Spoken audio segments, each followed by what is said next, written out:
today you probably just saw me fall from that intro, but that's okay. Anyways, today I wanted to get into a topic that needs to be talked about. A lot of people don't really talk about it necessarily, and excuse me glancing away from the camera. It's just out of habit. I get distracted very easily. My voice will continue going, but my eyes will be in a completely different location, and that's okay. But anyways, I just wanted to talk about a few specific things that I've honestly struggled with throughout this path.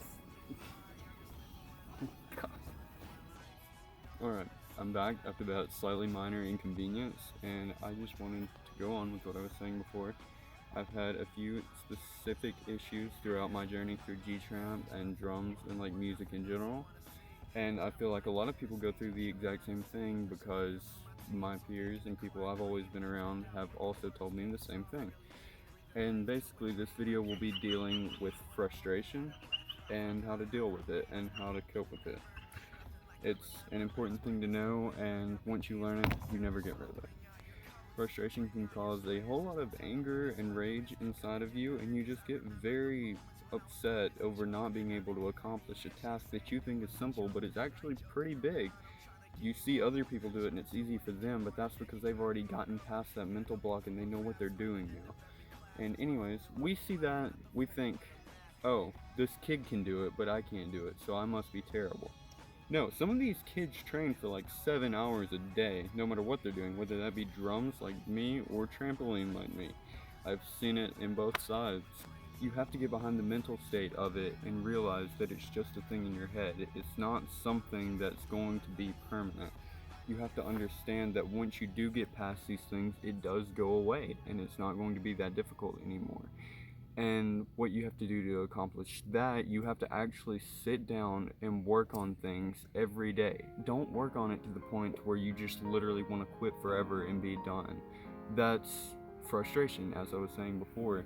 You want to work on things until you feel like you've accomplished enough for the day, but not to the point that you're angry and raging out of your mind. For example, on drums, I will sit down and I will learn a piece about a quarter of the way through, and then I will stop for the day because it's just too difficult for me to continue on and keep trying to learn something when I have no idea how to play certain parts of it. Same thing with trampoline. When I learn a trick, sometimes it takes me 2 or 3 days to actually learn it. I will go through an entire process of setting myself up so I don't end up hurting myself when I actually go for it. Because you don't want to just throw a trick out of anger. I've done that before too. I got really frustrated with a trick and I just went for it and hoped for the best, and I actually ended up like hurting my shoulder pretty bad because I landed on it weird. But in terms of music, you can always go to an instructor, you can take private lessons, anything like that, anything to help you get past, because they will point out specific issues for you and they will teach you how to get past that same mental block that you're going through right now.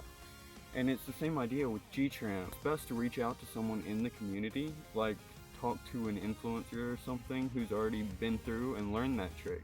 If they recently learned the trick, it's even better, honestly, because they're fresh on the technique and how to learn it without hurting yourself. You'll hear this phrase a lot throughout your life, especially from teachers. Rome wasn't built in a day.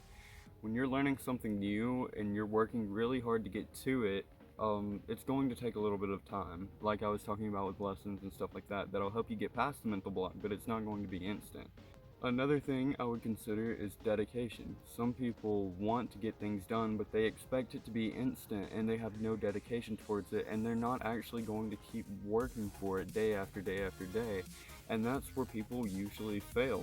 If you see someone else struggling with a trick or music or anything like that, and I say those two because, like I said, personal experience, but it works with anything. If you see someone else struggling in something they love to do, try and help them out and encourage them. Give them motivation to continue on, because if not, they may quit. They may literally just give up on the spot.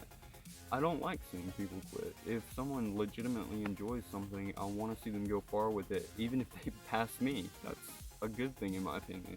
If you pass me, you've obviously worked hard, and I appreciate that. I appreciate it for what it is, and I appreciate everything around it.